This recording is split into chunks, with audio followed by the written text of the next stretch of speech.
Irmãos, eu peço que vocês abram a palavra de Deus, por favor, em 2 Samuel.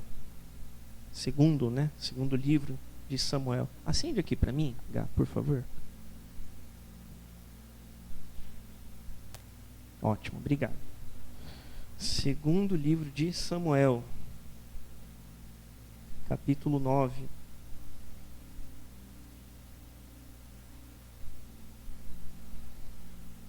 Vamos ler os versículos 3 ao 7.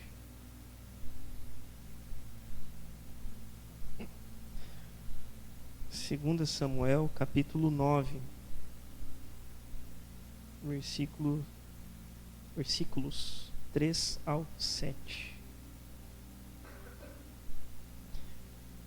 Eu não dei um título específico hoje para esta mensagem, mas nós vamos falar sobre um homem chamado Mefibosete.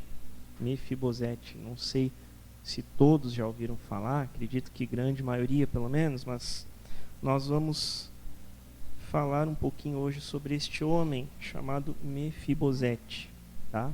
E nós vamos ler o texto de 2 Samuel, capítulo 9, versos 3 ao 7. Na minha Bíblia aqui o título é A Bondade de Davi para com o filho de Jonatas, tá? E o texto então ele vai dizer aqui para nós o seguinte, 2 Samuel, capítulo 9, versos 3 ao 7. Disse-lhe o rei Davi: não há ainda alguém da casa de Saul para que use eu da bondade de Deus para com ele? Então Ziba, o servo, respondeu ao rei: ainda há um filho de Jonatas, aleijado de ambos os pés. E onde está? Perguntou-lhe o rei. Ziba lhe respondeu: está na casa de Maquir, filho de Amiel, em Lo-debar. Então mandou o rei Davi trazê-lo de Lo-debar, da casa de Maquir, filho de Amiel. Vindo Mefibosete, filho de Jonatas, filho de Saul, a Davi, inclinou-se, prostrando-se com o rosto em terra. Disse-lhe Davi: Mefibosete. Ele disse: eis aqui teu servo. Então lhe disse Davi: não temas, porque usarei de bondade para contigo, por amor de Jonatas, teu pai, e te restituirei todas as terras de Saul, teu pai, e tu comerás pão sempre à minha mesa. Vamos orar. Senhor, nós te agradecemos, Pai, pela tua palavra que está aqui diante de nós, e nós cremos que sem a ação do teu Santo Espírito são apenas palavras impressas em uma folha, mas pela ação do teu Santo Espírito em nós, ela adquire um novo significado. Elas passam a ser palavras impressas em um livro, elas passam a ser palavras de vida, elas passam a ser palavras de transformação, elas passam a ser a revelação do Senhor sobre nós. E nós te agradecemos por isso, porque pela ação do teu Santo Espírito, ela passa a ser esta palavra que é viva e eficaz, que é mais penetrante do que uma espada de 2 gumes. Uma espada que pode despedaçar todo o orgulho que se encontra no nosso coração. Pela ação do teu Santo Espírito, esta é a tua palavra, Senhor. Mais do que palavras impressas em uma folha. Esta é a tua palavra, viva e eficaz. E nós pedimos a ti, Santo Espírito de Deus, que o Senhor fale conosco nesta manhã. Em nome de Jesus, Espírito Santo, ministra a minha vida e a vida dos meus irmãos, a cada um de nós, da forma como o Senhor quer ministrar, Senhor, para a tua própria glória, Deus. Em nome de Jesus, abre os ouvidos de cada um aqui hoje, e não apenas os ouvidos físicos para escutarem as palavras, mas abre o coração para que esta palavra seja recebida como sendo a verdade não minha, mas a verdade do Senhor. Em nome de Jesus, que o Senhor me ajude, Pai. Eu sou tão somente hoje aqui o mensageiro, aquele que irá entregar a palavra, mas a minha dependência está por completo no Senhor. Eu preciso do Senhor, porque sem o Senhor eu não posso fazer nada, eu não consigo fazer nada se o Senhor não estiver comigo. Então que o Senhor me ajude, que o Senhor me capacite nesta hora para a tua própria glória. Em nome de Jesus, fala conosco, porque nós, teus servos, estamos aqui te ouvindo, Senhor. Em nome de Jesus, esta é a nossa oração. Amém.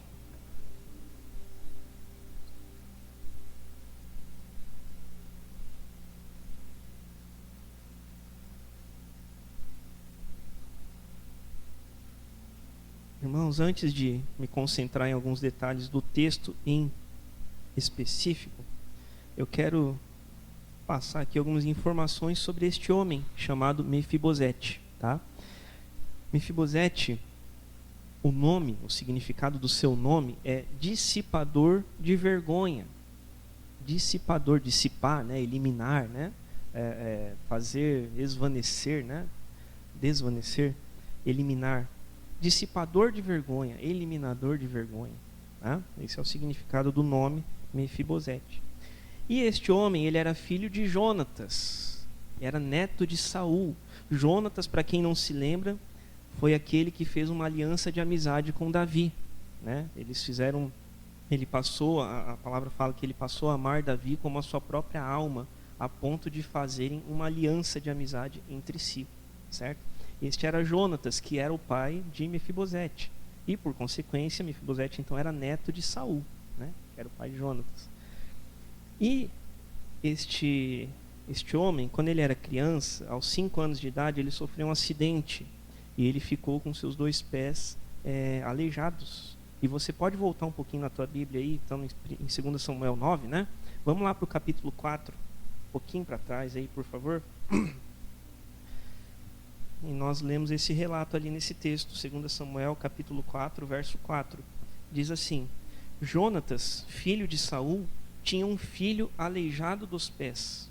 Era da idade de 5 anos, quando de Jezreel chegaram as notícias da morte de Saul e de Jonatas. Os 2 morreram juntos em batalha, pai e filho, né? Saul e Jonatas. Então sua ama o tomou, a Mefibosete, e fugiu diante destas notícias. Sucedeu que, apressando-se ela a fugir, ele caiu e ficou manco. Seu nome era Mefibosete, portanto, então, filho de Jonatas. Quando a família, ele recebeu a notícia da morte de Saul e Jonatas, e o filho dele estava lá, né, Mefibosete, com 5 anos de idade, a babá dele, a ama, tomou ele e saiu fugindo, né, diante da notícia da morte ali do pai da criança, Jonatas. E nessa fuga ela se apressou e acabou deixando ele cair no chão, e ele então ficou com um dano permanente ali, físico, né? Se tornou aleijado dos 2 pés, como a palavra própria fala, ou então coxo, né, em algumas versões. Não conseguia mais andar. Esse era o fato. E depois disso, no capítulo 4, Mefibosete vai ser citado novamente no capítulo 9, que nós lemos ali, quando o reino de Davi já estava ali estabelecido, né? Ele estava ali em um dos momentos de auge do seu reinado, e ele então lança essa pergunta, né? Ali no início do capítulo 9, né? Tem ainda alguém vivo da família de Saul para que eu possa exercer generosidade e bondade com essa pessoa? E aí ele vai perguntar para um servo, Ziba, e ele fala, tem o filho de Jonatas. Tem filho de Jonatas, que é aleijado dos 2 pés, mas ele está vivo ainda, né? E aí, ali, versículo 4, né, que nós lemos. E onde está? Perguntou-lhe o rei. E Ziba lhe respondeu, está na casa de Maquir, filho de Amiel, em Lodebar. Salvo engano agora, eu estava lendo até ontem, dando uma pesquisada. Se eu não estou enganado, Amiel era parente de Batseba. Se eu não estou enganado, era este Amiel, parente de Batseba, que veio a ser depois esposa de Davi, né? Mas o fato é que ele estava ali naquela localidade, em Lodebar. Como eu falei, do capítulo 4 cita essa história dele quando criança, depois só vai citar agora, capítulo 9, sobre Mefibosete. E ele morava em Lodebar. Não sabemos se ele morou este tempo todo neste local. Pressupõe-se que sim. Mas o fato, e presta atenção nisso, por favor, Lodebar, este lugar, este nome da cidade, já falei várias vezes que o nome de uma cidade ou o nome de alguém refletia alguma situação que aconteceu ou o caráter da pessoa, né? Era alguma situação de contexto. E esta cidade, este local, Lodebar, significa sem pasto. Sem pasto. Não havia pastos ali, pastagens, né? Por consequência, pressupõe-se, se não havia pasto, como faria para criação de animais ali? Se era um lugar que não havia pasto, não tinha como fazer isso, tá? E tendo isso em mente, então, já adulto, Mefibosete, ele é chamado pelo rei Davi de volta a Jerusalém. De volta a Jerusalém, para ali morar e ser cuidado pelo rei. Né? Nós lemos ali, quando eles se encontram, versículo 7, Davi fala o seguinte: não temas, porque usarei de bondade para contigo, e por amor de Jonatas, teu pai, meu amigo, né? E te restituirei as terras de Saul, teu pai, teu avô, né?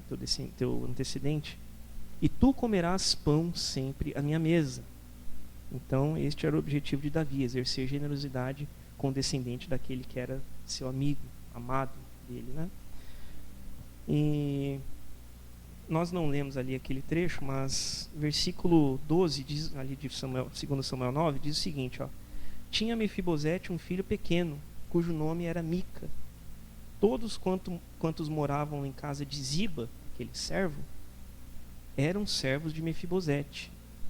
Então ele tinha um filho pequeno, não diz a idade, e ele tinha servos ali a serviço, né, sob a responsabilidade dele, servindo a ele, né, tinha funcionários. São essas informações que nós temos ali basicamente sobre Mefibosete. Algumas coisas depois, mas não vamos nos concentrar nisso. Eu estou passando só um contexto aqui para vocês, tá? Para a gente se concentrar em alguns pontos da história deles. Vocês estão comigo? Amém. Graças a Deus. Primeiro ponto que eu queria atentar aqui, para a gente pensar um pouquinho juntos, é o fato de que Mefibosete era o quê? Manco. Algumas versões diz manco, outras diz aleijado, outras diz coxo, né? Na minha aqui fala aleijado, né? Este é o termo que se usa, final do verso 3, aleijado de ambos os pés, né? Por conta do acidente quando criança. Até chamei a atenção aqui, porque quando ele sofreu aquela queda do colo da babá, ele tinha 5 anos, a idade do meu filho. Fiquei pensativo a respeito disso, era só uma criança, né? E aqui nós vimos que ele, versículo 12, ele já tinha um filho pequeno, né, chamado Mica. Mas o fato é que ele, por conta desse acidente, ele se torna um homem aleijado. Um homem manco. E nós bem sabemos o contexto em que viviam essas pessoas, né? Quando Jesus esteve aqui nesta terra, ele curou muitos destes, né? Muitos mancos, muitos coxos, muitos aleijados, né? E essas pessoas, muitas delas viviam em situação terrível. Muitas delas viviam em situação de mendicância, né? Então, vamos pensar o seguinte: Mefibosete aqui, neto de um rei, neto do rei Saul, né? Neto de um rei, se por uma fatalidade aí, um acidente, se torna um coxo, um aleijado, e passa a viver em Lodebar, lá no lugar onde não há pasto, né? Isso já começa a dizer alguma coisa para a gente, que Lodebar remete a um lugar de sequidão. Não tem pasto. Se não tem pasto, eu falei há pouco, como vai fazer criação de animais num lugar que não tem pasto? Né? Um lugar de sequidão. E veja que, certamente na situação, sendo coxo, sendo manco, sendo aleijado, né, como diz a palavra aqui, ele com certeza dependia das outras pessoas para quase tudo. Ele não podia andar, usar, né, seus membros ali para andar. Ele certamente dependia das pessoas para, se não tudo, para muitas coisas. Para muitas coisas, das necessidades mais básicas. Certamente, em alguns momentos, devia andar se arrastando, né? Dependia dos outros para a locomoção, dependia para o trabalho. Quer dizer, depende do trabalho, né? Se era algo só com as mãos, ele podia fazer. Mas dependia certamente para tomar banho, dependia para fazer as coisas da vida, né? Da rotina. E como a palavra sempre precisa ser para nós, sim, ela sempre precisa ser para nós.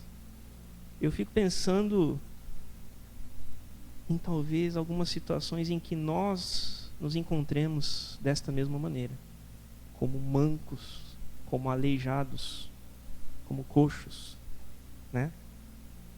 Não fisicamente, graças a Deus, né? Mas muitas vezes emocionalmente, muitas vezes espiritualmente, né? Nós nos comportamos tais como coxos, como aleijados, como aqueles que dependem de tudo para algumas situações, né? Depende dos outros, melhor dizendo, para algumas situações, né? Isso remete a gente, espiritualmente falando, a crentes imaturos. Um crente imaturo. Um crente que Paulo vai falar lá na frente que ainda bebe leite, que talvez já estivesse no tempo de comer comida sólida, comer arroz e feijão, comer proteína, carne, mas está no leite ainda. Depende dos outros para tudo. Alguém que não consegue sair do lugar porque é um manco espiritual. Porque talvez esteja hoje com um aleijado espiritual. Porque assim era a vida dele. Assim era a vida de Mefibosete. E que o Senhor tenha misericórdia se nós estamos assim, espiritualmente ou emocionalmente. Alguém que não sai do lugar, que depende dos... Já viu? Já escutou falar daquele crente 6 horas? Crente 6 horas, né? 6 horas por mim. 6 horas por mim, ô irmão, 6 horas por mim, que tá difícil aqui. Mas o cara não ora. O cara não ora, o cara não vai na igreja, o cara não vai buscar estar em comunhão com os irmãos, o cara não lê a palavra. Ah não, 6 horas por mim. Puxa, irmão, tu não precisava de uma palavra, o Senhor manda alguém para entregar a palavra para mim hoje. Não, vai buscar a palavra. Aqui, ó. Aqui. E às vezes a gente se comporta como esses... coxos, aleijados espirituais, que dependem dos outros para tudo, para oração, para leitura, para ir para a igreja, para fazer isso, para fazer aquilo outro. Às vezes nós nos comportamos como espiritualmente ainda falando, tudo eu dependo de alguém falar para eu fazer. Tem gente que o pastor precisa falar tudo para a pessoa fazer, não consegue decidir. Falta posicionamento. Ah, não, se eu não conversar com aquele com o presbítero lá, eu tenho que ligar para a irmã Iraídes. A irmã Iraídes vai ter uma palavra para mim, para eu saber o que fazer. É um manco espiritual. É um manco espiritual. Porque não consegue caminhar com as próprias pernas, espiritualmente, sendo que as tem. Estão me acompanhando? Estão me acompanhando? Então muitas vezes a gente se comporta dessa maneira, como mancos aleijados emocionalmente. Não consegue tomar uma postura, não consegue ter autonomia para tomar decisões, sempre aquele medo, sempre aquela vergonha. E vamos lembrar que Mefibosete significa dissipador de vergonha, eliminador de vergonha. Quer uma vergonha maior do que esse homem passou, ser filho de rei, se tornar um aleijado e viver provavelmente uma vida de mendicância? Mas o nome dele queria dizer dissipador de vergonha. E muitas vezes a gente está como esse defeito, como um coxo emocionalmente, não consegue progredir, anos sofrendo por determinadas situações, não consegue sair do lugar. Porque está se comportando como um aleijado emocional.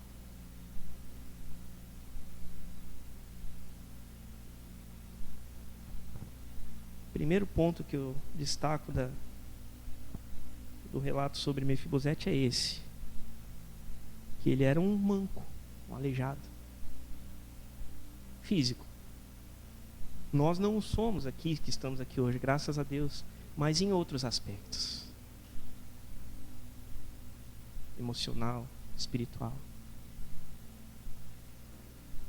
Segundo aspecto que eu quero dar destaque aqui é que ele morava naquele local chamado Lodebar.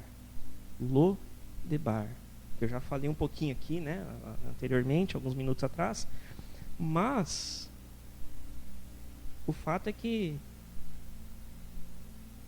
este local significa, a palavra do hebraico, né, significa sem pasto, como já falei, um local que remete a uma terra de sequidão, uma terra de sofrimento. Já falamos aqui sobre a ausência de pastos, sobre provavelmente não haver animais ali, por conta disso. Então remete a este lugar de sofrimento, de sequidão mesmo. E veja que é interessante porque Mefibosete, ele sofre esse acidente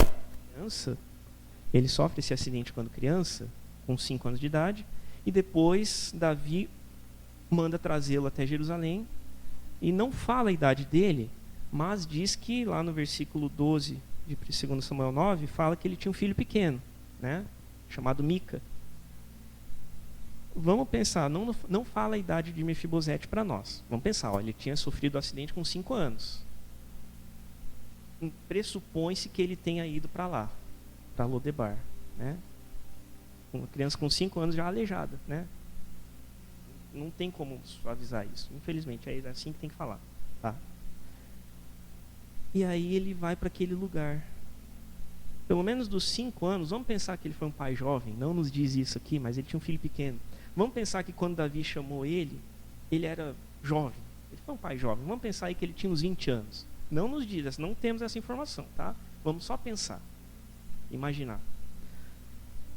Então isso quer dizer que dos 5 aos 20 anos de idade, pelo menos, se ele foi um pai jovem, com 20 anos, pelo menos dos 5 anos aos 20 anos, ele ficou ali.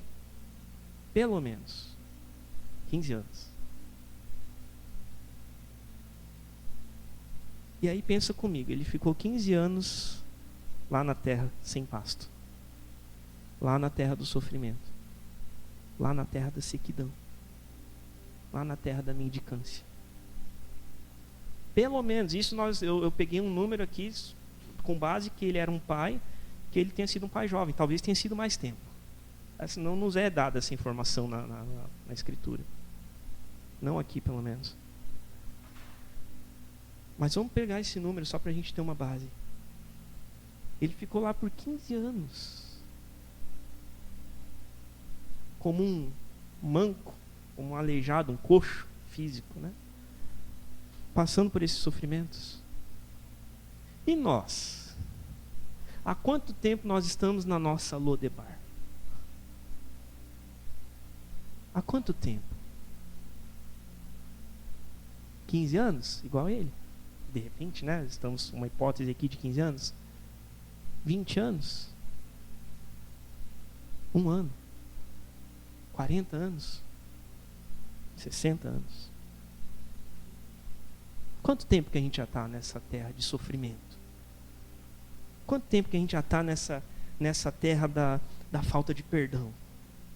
Quanto tempo que a gente já está nessa terra da dificuldade financeira por conta de determinadas escolhas que a gente tem feito? Quanto tempo caminhando nessa terra de sequidão?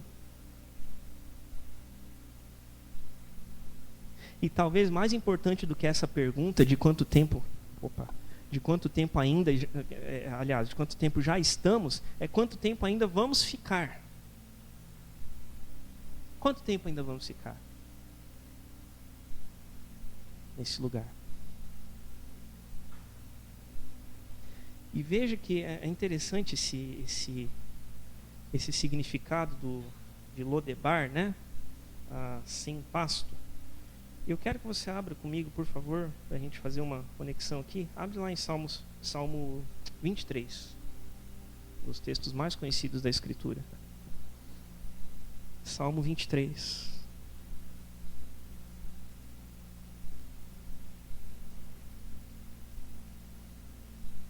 Nem precisaria abrir, né? Mas vamos abrir, né? Para a gente cumprir o protocolo, né? Salmo 23, primeiro versículo. O Senhor é o meu pastor, nada me faltará. Ele me faz repousar em pastos verdejantes. Leva-me para junto das águas de descanso. Até aí. O Senhor é o meu pastor, nada me faltará. Ele me faz repousar em pastos verdes, verdejantes, né? Nas águas de descanso, leva-me para junto das águas de descanso, pastos verdejantes. O que quer dizer Lodebar mesmo? Sem pasto. Sem pasto. Ora, o Senhor nos faz repousar, o salmista está falando, o Senhor nos faz repousar em pastos verdes, verdejantes. Mefibosete estava em Lodebar, no lugar onde não havia pasto. Onde não havia pasto. Onde não havia cuidado. Onde não havia um pastor que zelasse pela vida dele. Estava lá, aspas, numa expressão que a gente usa hoje, estava lá, ao Deus dará, né? Estava lá, jogado às traças. Essa que é a verdade.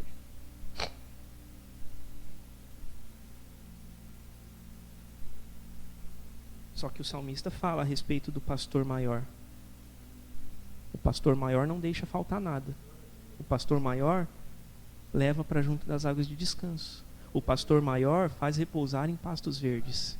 E por que nós estamos de repente ainda morando em Lodebar? Num lugar de sequidão e de sofrimento. Por quê? Por causa da falta de perdão? Por causa do orgulho? Por causa do pecado? Por falta de honrar a Deus com os dízimos e ofertas? Por falta de, sei lá, cada um de nós tem a sua própria luta. Mas veja que depois desse segundo ponto, do destaque para onde Mefibosete morava, tem um terceiro aspecto aqui que eu quero, terceiro e último aspecto que eu quero destacar com você, que é quando Mefibosete é chamado à presença do rei. Mefibosete foi de fato chamado à presença do rei. Isso está lá no capítulo 9, verso 5. Quando Davi dá ordem para buscá-lo, né? Diz assim: então mandou o rei Davi trazê-lo de Lodebar, da casa de Maquir, filho de Amiel. Trazê-lo para onde? Para Jerusalém, que era o lugar, a capital ali, né? O lugar onde Davi exercia o seu reinado, né? E ali versículo 13 nos confirma ali, né? Final do capítulo 9, verso 13. Morava Mefibosete em Jerusalém, porquanto comia sempre à mesa do rei. Ele era coxo de ambos os pés. Ele saiu, veja que interessante, né? Ele não pegou e pediu para ser levado lá, né? Mefibosete não pediu, passando aqui uma charrete aqui, me dá uma carona aí para eu ir lá falar com o rei Davi, lá em Jerusalém. Ele fez isso? Não. O que aconteceu aqui? Mandou o rei Davi trazê-lo. Mandou o rei Davi trazê-lo. O rei foi quem o chamou à sua presença. Estão me acompanhando? O rei Davi chamou Mefibosete à presença dele. E veja que coisa, como isso fala conosco, porque Davi fala o seguinte, versículo 7, não temas, por que ele fala não temas? Por que ele fala não temas? Porque vamos pensar, ainda que estivesse naquela condição deplorável, Mefibosete era descendente de um rei, era neto de Saul, filho de Jonatas, né? Então, naquela época, quando um rei conquistava um território, era de costume eliminar o rei e a sua descendência, para que não houvesse riscos de revoltas, né, de tentar tomar o poder novamente do rei que foi deposto, né, que foi tirado. E aqui, mesmo que Mefibosete fosse fisicamente limitado, ele ainda era filho de um rei. Talvez aquilo pudesse até representar um certo risco, politicamente falando, para Davi. Talvez Mefibosete chegou lá, ó, veja que ele chegou lá, final do versículo 6, eis aqui teu servo. Ele já se sai com essa, né? Mefibosete para Davi, ó rei Davi, sou teu servo, fica tranquilo. Talvez com medo até de morrer. E aí ele responde o seguinte, né? Não temas, Davi fala, não temas, porque usarei de bondade para contigo, por amor de Jonatas, teu pai. Não por amor de Saul, por amor de Jonatas, que era o amigo com quem ele tinha uma aliança, os quais se amavam. E te restituirei as terras de Saul, teu pai, e tu comerás pão sempre à minha mesa. Veja que o rei é quem o chama à presença dele. A iniciativa é de Davi, é do rei, né? Mas não era só para uma visita. Não era para uma visita. Sabe por quê? Ó? Tu comerás pão sempre à minha mesa. E final do versículo 13, morava, de fato isso foi levado a cabo, né? Se tornou realidade. Porque no versículo 13 diz, morava Mefibosete em Jerusalém, porquanto comia sempre à mesa do rei. Não era só uma visita que Davi estava chamando Mefibosete. Era para uma moradia vitalícia. Era para ficar lá com ele. Fica aqui comigo. Não temas, eu vou cuidar de você. Não é porque você é da família daquele que foi meu inimigo militar, político, que eu vou acabar com você. Não, não temas. Eu vou cuidar de você e você vai comer na minha mesa.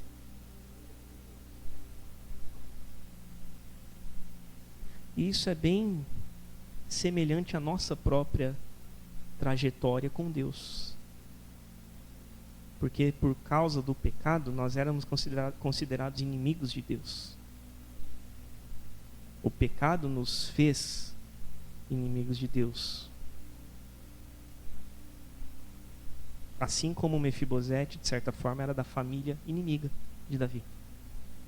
Mas Davi, o rei, chama ele à presença, a sua presença. E lembra que o nome dele queria dizer o quê? Dissipador de vergonha. Ele sai de um lugar de sequidão, ele sai de um lugar de vergonha para um lugar de honra, comer a mesa do rei. De um lugar de mendicância, e para nós, seja ela espiritual ou emocional, ou até mesmo financeira, de certo aspecto, sair de um lugar de mendicância para um lugar de honra. Não é isso que Deus faz com a gente? Em Jesus? É isso que Deus faz com a gente. Assim como Davi chamou Mefibosete, tirou a vergonha dele, dissipou a vergonha dele, e o colocou para se assentar à sua mesa, é isso que o Senhor faz com a gente, com Jesus. O Senhor nos tira de um lugar de sequidão, de humilhação, de sujeira, por conta do pecado. Ele nos convida a sentarmos à mesa dele, a nos servirmos do pão que simboliza a presença de Deus aqui. E eu falei que Davi chamou Mefibosete não para visitá-lo, mas para morar ali na cidade de Jerusalém. Era uma moradia vitalícia, como assim aconteceu, porque ele queria cuidar dele, queria usar de bondade para ele. E esse, irmãos, é o plano de Deus para nós, a eternidade. O Senhor não está nos convidando para passar um tempinho com Ele, e aí depois nós éramos antes inimigos, e aí nós vamos voltar para o destino que era merecimento nosso, que era o inferno. Não. Não, o Senhor está nos chama e chama aqueles que estão perto de nós para uma moradia eterna, vitalícia, para não voltar atrás na palavra dele. É para isso que o Senhor nos chama. Mesmo muitas vezes nós sendo aqueles coxos, mancos espiritualmente, vou usar um termo aqui, às vezes muitos de nós são uns crentes que dá vergonha, mas o Senhor nos chama à presença dele, nos convida a sentar na mesa e nos alimentarmos do pão que é a presença dele, que é o próprio Jesus. É para esse lugar que Ele nos chama.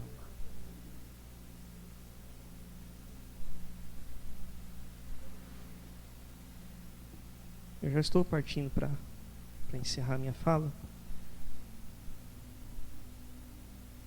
Mas o fato é que nós cremos que em Jesus nós recebemos a vida eterna, pela graça, pela misericórdia dele.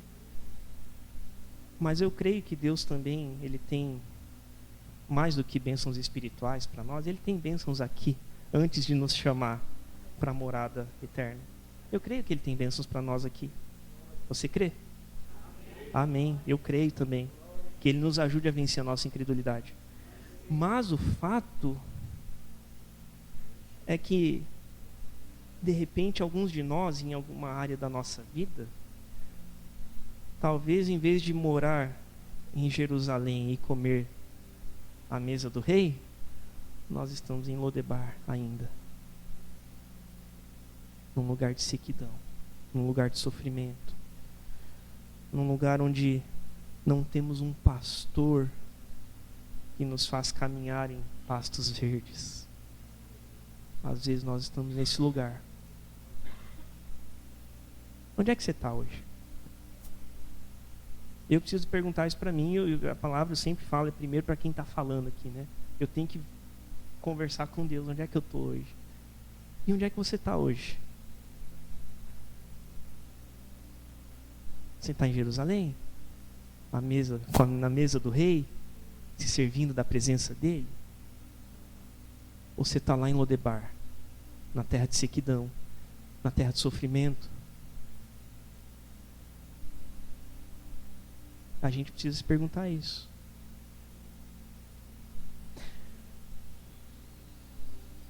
E às vezes eu quero encerrar, eu já falei isso, mas às vezes a gente pode estar em um lugar de sequidão, assim como Mefibosete estava, por conta de alguma coisa aqui. Quem está falando é o Senhor, tá? Aí depois cada um se acerte com ele. Amém? Talvez a gente está num lugar de sequidão hoje, por conta de coisas que aconteceram lá atrás. Lá atrás. Esse homem, ele tinha 5 anos quando ele se tornou aleijado. A idade do meu filho. Aleijado. Uma criança. E às vezes a gente, por conta de alguma circunstância, a gente acaba indo para esse lugar de sequidão e passa anos por conta de um negócio que aconteceu lá atrás, mas que ainda afeta a nossa vida hoje.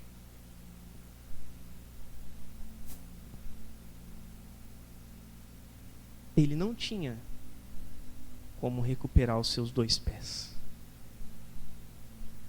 como torná-los sãos novamente.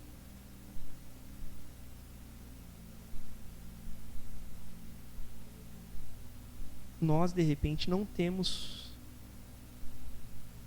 como mudar o que aconteceu antes. Aquela mágoa, aquele acidente, aquela briga, aquela rixa, aquela resposta maldita. Às vezes a gente não tem como mudar isso. Quer dizer, às vezes não tem como mudar. O que passou, ficou para trás. Mas como Paulo, a gente tem que deixar as coisas que ficaram lá atrás, para trás, e olhar para o que está no porvir. A gente tem que deixar as coisas de trás, lá atrás, e escutar que o Rei está nos chamando para assentar à mesa dele e nos alimentar da presença dele, onde há plenitude de alegrias, onde há bênção sem fim. Eu só queria dizer isso, que não dá para mudar o que ficou lá atrás, mas dá para mudar o que está à nossa frente. Porque Jesus nos dá essa oportunidade. Ele deu essa oportunidade para Mefibosete, né? E o que ele falou? Não temas, não temas, porque eu usarei de bondade para contigo. Tu comerás pão sempre à minha mesa. Não fique preso naquilo que aconteceu lá atrás. Resolva isso. Eu não sei quem que tem que resolver. Resolva. O Senhor diz, resolva. Resolva porque pode ser que disso dependa a tua ida de Lodebar, de um lugar de sequidão, de vergonha, para um lugar de estar na presença do Rei. Amém? Amém. Baixa a tua cabeça. Fecha os teus olhos. Vamos orar novamente em nome de Jesus.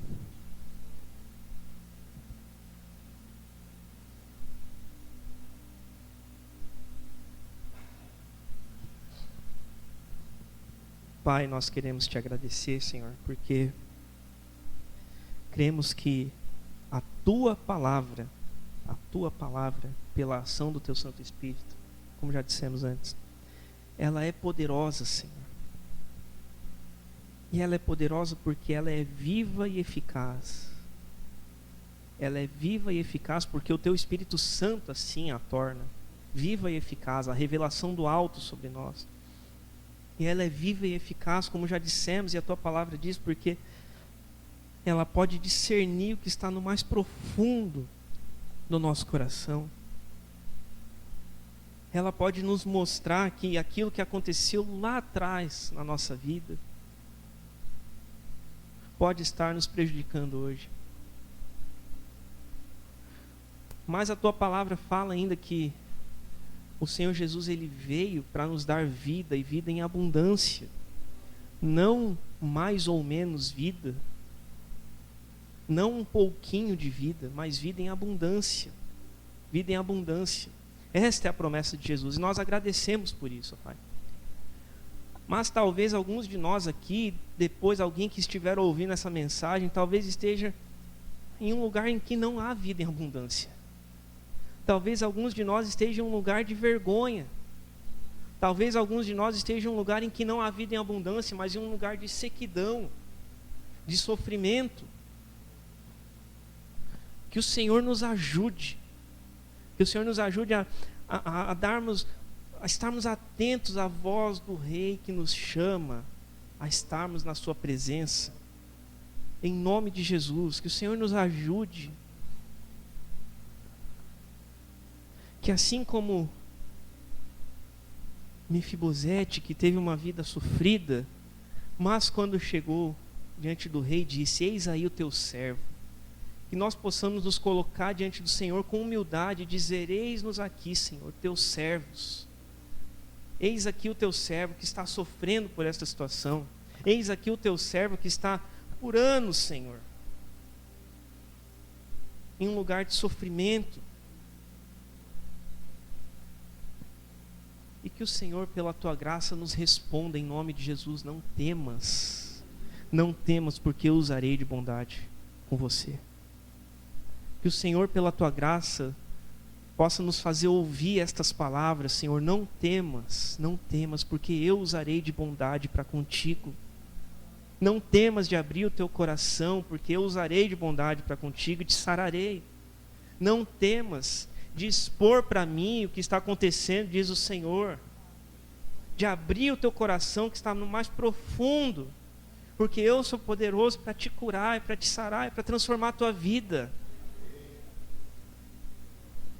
Nos ajude, Senhor, abre os nossos ouvidos espirituais para ouvirmos estas palavras, Senhor, pela fé, em nome de Jesus.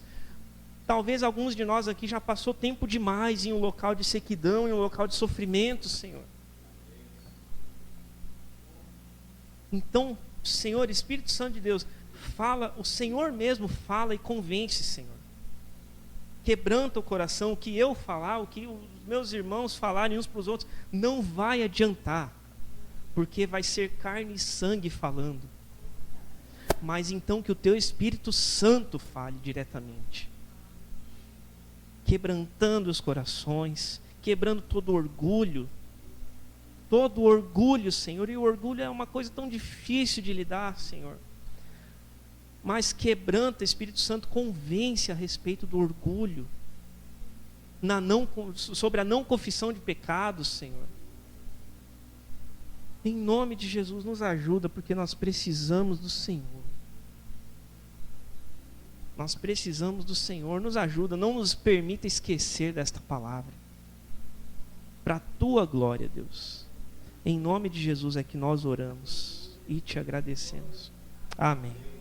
Amém. Graças a Deus.